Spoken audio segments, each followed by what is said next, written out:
Hey guys, my name is Celine Michael. This is my first video on YouTube. I'm starting a channel called The Homo Depot Does. I'm going to be doing everything from DIYs to doing random things, kind of whatever I want to do. And in today's video, we're starting out with a DIY. I'm going to be showing you guys how to make neon signs at home. Should take about an hour total, but let me tell you, it's worth it. They turn out really cool. Alright guys, so first off I'm going to show you what items you're going to need to complete your neon sign DIY. Overall the project cost me about 20 bucks to make. This is depending on how much stuff you already have around the house. I had basically just the tools. You're going to need a Sharpie or a pen of some sort. I really like this brand of X-Acto knife. You're going to need some form of razor to cut through your plywood.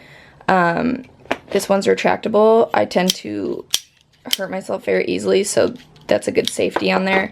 You're going to need to get some plywood. You can get that from the lumber store. I got this from Home Depot. And then next, well, I got this mirror sticker from Amazon for a couple bucks. It looks kind of scuffed right now, but it comes with a film over it. Do not remove the film until I tell you to do so, because you want to keep it as clean as possible and avoid scuffs on there throughout the project, because you're going to be drilling holes through this. Next, I got some metal wiring. You can get this at any lumber store. Again, I got this at Home Depot. Mine is a little bit thicker, just so that it can hold its structure a little bit better. It's going to be a little bit harder to bend and maneuver, but you come out with a better product. And then here I have vinyl tubing. This is a 1/4 inch. I got this so that it looks more like a blown glass on an actual neon sign. Again, you can find this at the hardware store. And then you're going to need some hot glue sticks as well as a hot glue gun. Next, you're going to need some wire snippers and some pliers. I have a few different sizes here just because when I want to get into those really sharp corners, the smaller ones help me to be able to do that a little bit better, to get a more solid looking shape. And then lastly, you're going to need to get your wiring. These are your lights. I got these on Amazon. For about 10 bucks, I got 15 feet of it, or you can do $7 for 10 feet. This is the 7 for 10. They come in all kinds of different colors. I will drop a link below so that you can go find that, and they're pretty cool. They just light up like that. Okay, so first things first. The rule is drop this and lift the hole. Just kidding. I think that sounds way too old for me to be referencing. You're gonna use your Sharpie. You're going to edge up your mirror sticker.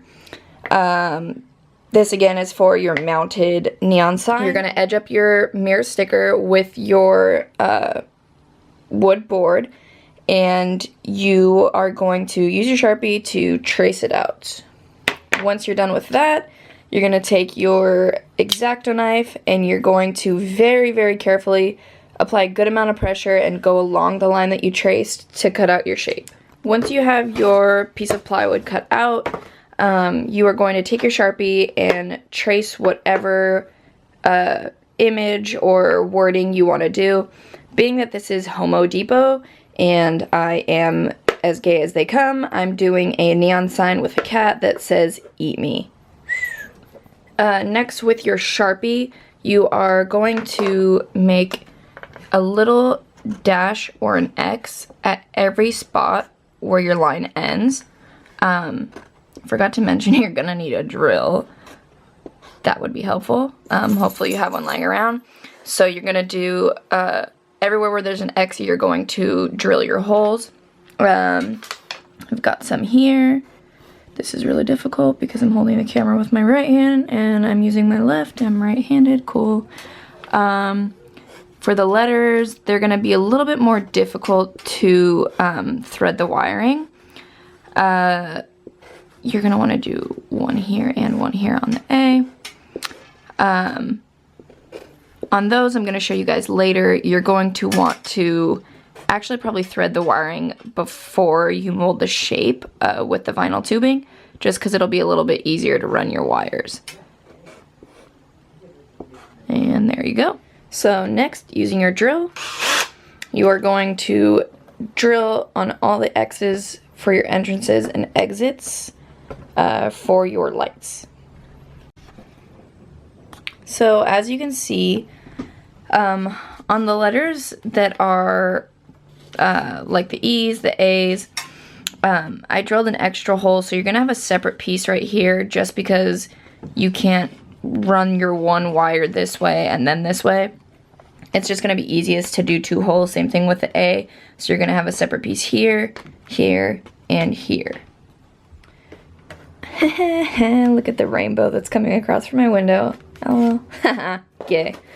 It knows it's on the Homo Depot.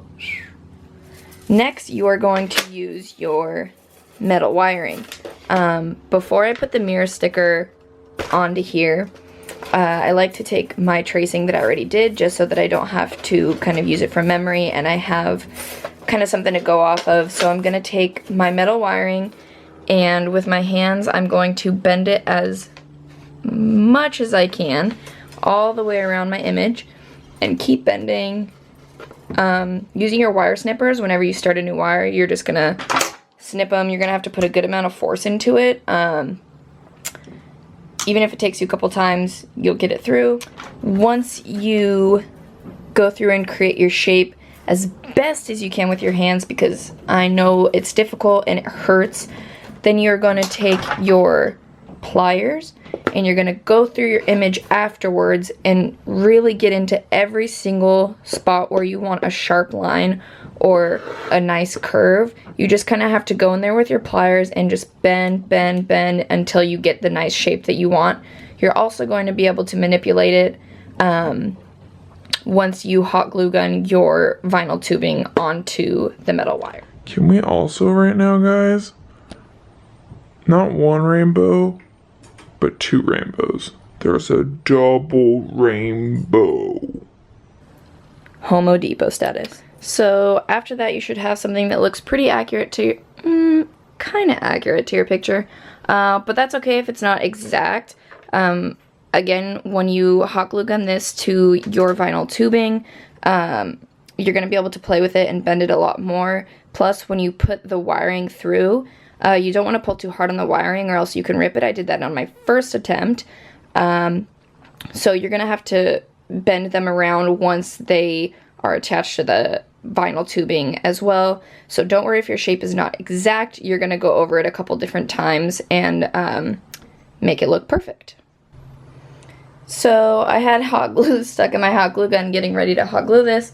Remember when I said be careful and that I like to get hurt? Slice my finger open. Be careful.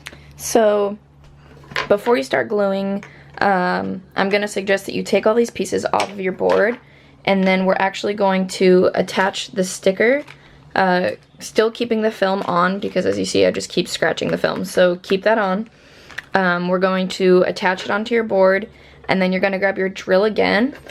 You're going to take all these pieces, put them aside, and you are going to flip your board over. So you're going to put your film on this side, your mirror is going to go here, and then you're going to flip this over, and carefully and lightly, because you don't want to poke off the mirror on the other side, you're going to take your drill and drill through every hole that you made for your entrance and exit for your lights, and that's just going to keep it a little bit cleaner on the other side, so you don't have a messy looking mirror on the other side. So after that, you're going to have your holes drilled in here so you know exactly where your connections for your letters and your shapes are going to go. And this is the step now where I'm going to tell you to remove your film. It just kind of peels up from the corner. And once you get it there, you can tell the difference already. It just looks so much shinier. You're just going to want to be very, very careful now peeling. Once you've got that all peeled off, you're going to proceed with your gluing. So you're going to take your vinyl tubing and you're simply just going to hot glue gun a small little section here and then bend it and bend it and bend it and do the same thing all the way along. Make sure that you kind of be careful doing it, but pinch it down together once the hot glue is cool enough to touch but yet still warm enough to mold. So you just want to do a little bit at a time to make sure that you're securing the vinyl tubing to the metal. the lights actually came with little twist ties, and I kept the twist ties, and they kind of come in handy as you're gluing to keep the vinyl tubing in place as you're pulling it. So if you're starting here, you can kind of twist tie the tubing to the metal here to kind of create your shape and kind of have it hold while it's drying so it keeps a better shape. So for this video, I'm going to do it a teeny bit differently. I'm going to show you guys, just because I don't want to have to unbend my cat shape when I'm feeding through the lights. The lights won't really go through such complicated bends up at the top. So I'm actually going to start feeding through here from the back. So I just put my first end of this light string up the back into my first hole where I'm going to start. And I'm just going to actually run it through the tubing before I hot glue gun it, just on the more complicated pieces. With something that's more simple and letters that have less of a shape and a harsh bend to them, you can get away with hot glue gunning it first and then just running the wire kind of like a shoelace. So once you finish gluing, this is what you should have. You want to make sure you fill in every gap here with hot glue just so that it's secure. You don't want any pieces floating up. Like I said, on this one, I actually measured this part here on the metal and cut out a piece of tubing to match the length of this. And then I slid the tubing onto the wiring first and hot glue gunned it down together onto the metal. It was a lot easier for me to do, considering the wire wouldn't really bend through these harsh shapes. But then if you go over to this one here, I was actually able to do this by gluing my tubing to the metal first and having everything on the board first and then running it through like a lace on the back. And it actually ran through pretty easily. I had to kind of bend a little bit on these parts of the G. And here you have it. After you run all your light wiring through your letters, this is what you should have. If you need to secure it, what I did on a couple of these was I just stuck some hot glue on the inside of these guys just because they floated up a little bit. And there you have it, your neon sign done at home in about an hour. And it looks super trendy, really fun, either for a living room or your room. And there you have it. Hey guys, I hope you enjoyed this video. If you have any questions, feel free to ask them in the comment section, as well as let me know what video you think I should make next, what you think Homo Depot should do, and don't forget to subscribe.